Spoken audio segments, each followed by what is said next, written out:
안녕하세요, 백다마TV입니다. 상담을 하다 보면은 가장 많이 받는 질문이 뭘까요? 돈은 얼마나 있냐? 결혼은 하셨냐? 이런 거 당연히 아닙니다. 바로 주가가 오를까 혹은 내릴까요? 이 질문을 가장 많이 받는 편이에요. 근데 이런 질문 받으면은 솔직히 좀 많이 곤란해집니다. 어떤 느낌이냐면은 이번 주말에 캠핑 갈 예정인데 날씨가 맑을까요? 뭐 비가 올까요? 바람은 뭐 초속 몇 미터로 불까요? 이런 질문이랑 좀 비슷한 느낌이에요. 참 뭐라고 대답하기 참 어려운 질문입니다. 왜냐? 일단 시간이 너무 짧고 또 근거가 될 수 있는 뭐 어떤 증거라든지 전조현상 이런 걸 찾기가 굉장히 어려워서 뭔가 명쾌한 대답을 찾기가 어렵기 때문이죠. 뭐 그렇다라고 해서 상대방이 질문을 했을 땐 뭐 나름 괜찮은 대답을 원하는데 무릎이 아픈 걸 보니까 모레쯤 비가 올 것 같습니다. 와 같이 굉장히 설득력이 떨어지는 그런 대답을 제 입장에서 내놓기도 참 뭐하죠.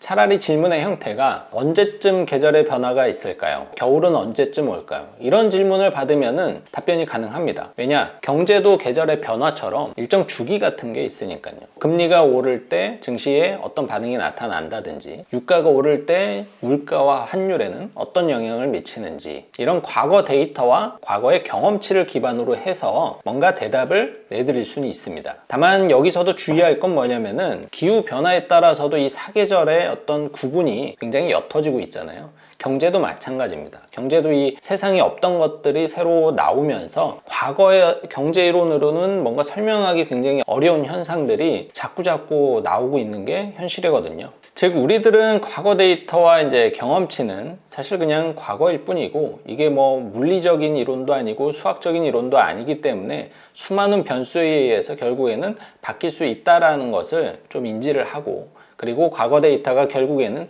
미래 데이터를 반드시 반영할 수 있는 것은 아니다. 예측할 수 있는 것은 아니다라는 것을 인지를 한 상태로 그저 참고만 하는 정도로 활용을 해야 될 것 같습니다.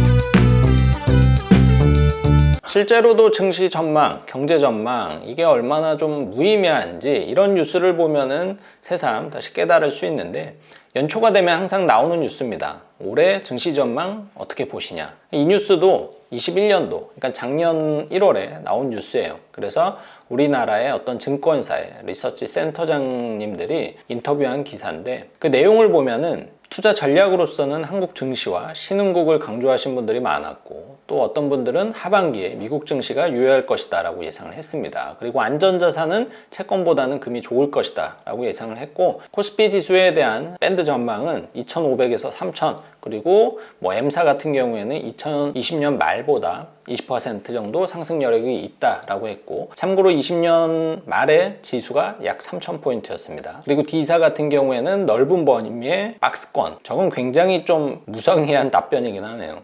그리고 S사 같은 경우에는 상단 3200 이렇게 제시를 했고 위험 요인 및 변수로는 대부분의 사람들이 금리 상승과 그리고 코로나 변이를 꼽았습니다. 그리고 M사 같은 경우에는 미국의 대통령이 이제 새로 바뀌었으니까 거기에 대한 불확실성을 변수로 꼽았고요. 그렇다면 결과는 어땠을까요? 1년 동안의 결과는 어땠는지 살펴보면 일단 한국 증시는 2020년보다 조금 하락했습니다. 그러니까 3000선을 지키지 못했고 2900선으로 마무리가 됐고 신흥국은 좋았어요. 베트남 같은 경우에는 약 50% 정도 굉장히 많이 상승을 했고 인도도 약 20% 정도 중국은 좀 많이 빠졌다가 다시 결국에는 원점으로 복귀를 했습니다. 이렇게 보면은 신흥국은 정말 베트남 그리고 뭐 인도 이런 국가를 선택을 했으면 굉장히 좋은 성과를 낼 수도 있었겠지만 한국이 섞여 있다든지 뭐 중국이 섞여 있다든지 그러면은 그렇게 또 썩 훌륭한 성과를 내기는 어려울 것이다 라고 보고 만약에 ETF로 신흥국가에 투자를 했으면 어땠을까? 우리나라 ETF 중에 이머징 마켓 관련해서 투자하는 ETF가 거의 없고 타이거 이머징 마켓 MSCI ETF가 하나 있는데 이건 레버리지입니다. ETF의 최근 1년 동안 수익률은 무려 마이너스 19%.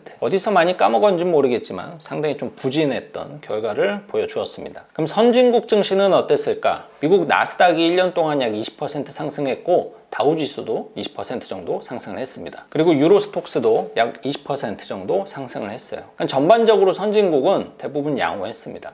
그리고 마찬가지로 ETF로 선진국 지수에 투자를 했을 경우에 R이랑 선진국 MSCI ETF라는 게 있는데 이게 한 해 동안 약 10% 정도 수익률이 난 상태입니다.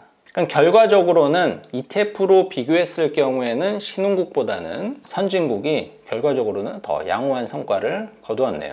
그리고 안전자산으로는 채권보다 금이 나을 것이다 라는 예측 자료가 있었는데 수익률을 결과적으로 살펴보면 금 같은 경우에는 작년 1년 동안 약 10% 정도 하락을 했고요. 반면에 채권은 종류가 사실 굉장히 다양해요. 단기채, 장기채, 회사채 굉장히 다양한데 일단 단기채 같은 경우에는 마이너스는 아니었고 약간의 플러스. 하지만 장기채 같은 경우에는 마이너스기는 했는데 그래도 금의 하락률보다는 좀 덜 했습니다. 약 5% 정도 하락을 했어요. 결과적으로 이 뉴스를 보면은 반은 맞는 말이었고 반은 틀린 말이었죠.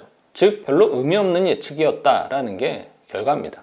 그렇다면은 이렇게 증권 전문가들이 뭔가 무능력해서 이렇게 좀 틀리는 것일까? 사실 절대 그렇지 않습니다. 저는 이분들이 무능력해서 예측지가 틀렸다라고 절대 생각을 하지 않습니다. 왜냐? 애초에 이 질문 자체가 좀 잘못됐다라는 게 오히려 제 생각이에요. 왜냐? 증권사 직원한테 증시 전망을 묻는 거는 마치 식당 사장님한테 본인 요리 맛있냐고 물어보는 거랑 거의 똑같아요. 그러니까 식당 주인이 당연히 자기 가게의 음식 맛있다라고 하지 그럼 맛없다라고 하겠습니까? 이렇게 뻔한 대답밖에 못합니다. 그러니까 증시 분야도 사실 비슷한 거죠.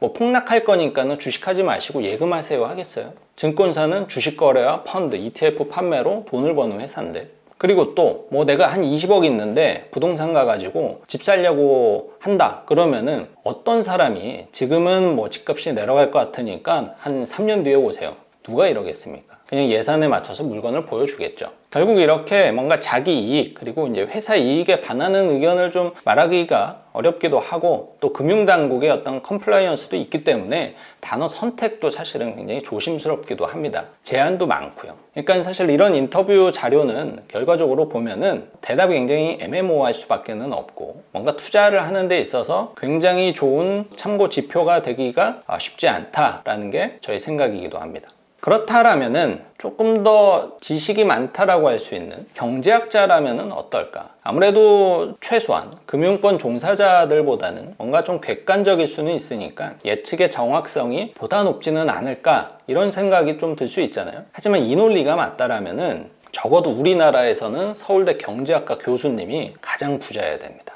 하지만 현실은 그렇지 않죠.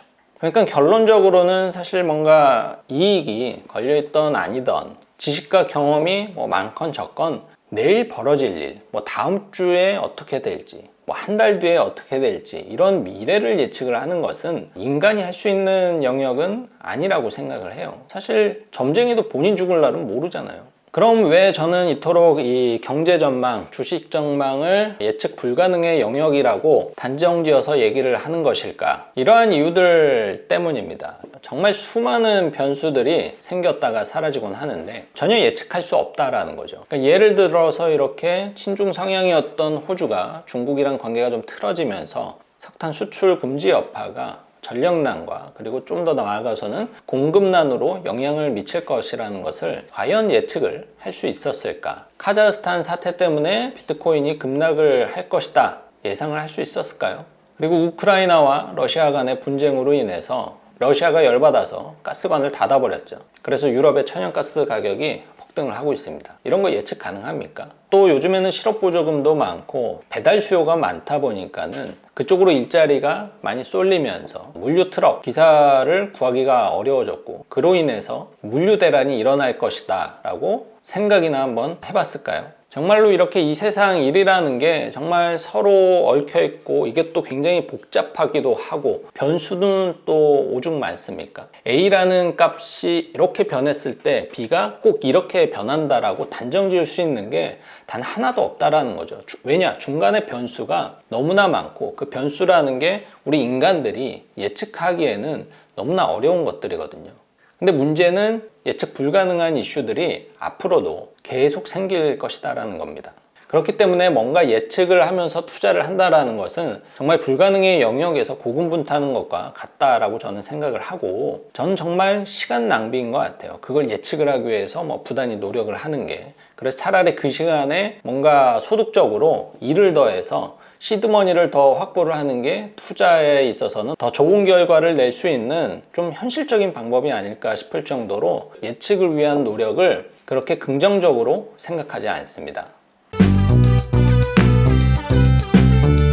뭐 그렇다라고 해서 뭐 공부를 안 해도 된다 이런 거는 아닙니다. 그러면 과연 어떤 자세로 그리고 또 어떤 공부를 하면서 투자를 해야 되는가? 저는 투자는 사실 끊임없이 반복되는 어떤 위험 관리와 대응의 연속이다라고 생각을 하는데, 그러니까 위험 관리라는 개념은 크게 보면은 적절한 자산 배분을 유지하는 것을 의미하는데, 뭐 예를 들어서 기대 수익률이 높다라고 해서 주식에 올인을 하는 등의 행동을 이성적으로 컨트롤하는 것을 의미합니다. 대응 같은 경우에는 정말 시시각각 변하는 경제와 금융 환경 속에서 적절하게 나도 변화의 모습을 보이는 것을 의미합니다. 그러니까 예를 들면은 뭐 아무리 장기 투자를 한다라고 하더라도 만약에 산업의 방향성이 완전히 꺾였다든지 혹은 본인의 판단이 틀렸다라면은 빨리 이를 이성적으로 인정을 하고 방향성을 전환을 하는 등의 대응, 이런 것들을 의미합니다. 그래서 이렇게 이성적으로 위험 관리와 대응을 잘 해야 적어도 큰 돈을 잃지 않을 수가 있는 게 바로 이 투자 시장입니다. 그리고 공부가 필요한 대표적인 영역은 무엇인가? 적어도 뭔가 맞추려고 하는 예측의 영역은 아니고요. 사람들의 행동 변화를 예측하는 노력은 좀 필요한 것 같아요. 무슨 말이냐면은 트렌드 파악을 위한 공부는 정말 끊임없이 해야 될 것 같습니다. 사람들의 지갑이 어디에서 열리고 어디에서 닫히는지 잘 봐야 되고, 요즘 사람들은 어디에서 모이는지 또 어디는 안 가는지, 이렇게 트렌드를 좀 빨리 캐치해야 정말 좋은 기업을 빨리 발굴할 수가 있고 또 좋은 산업을 빨리 선택을 할 수가 있습니다.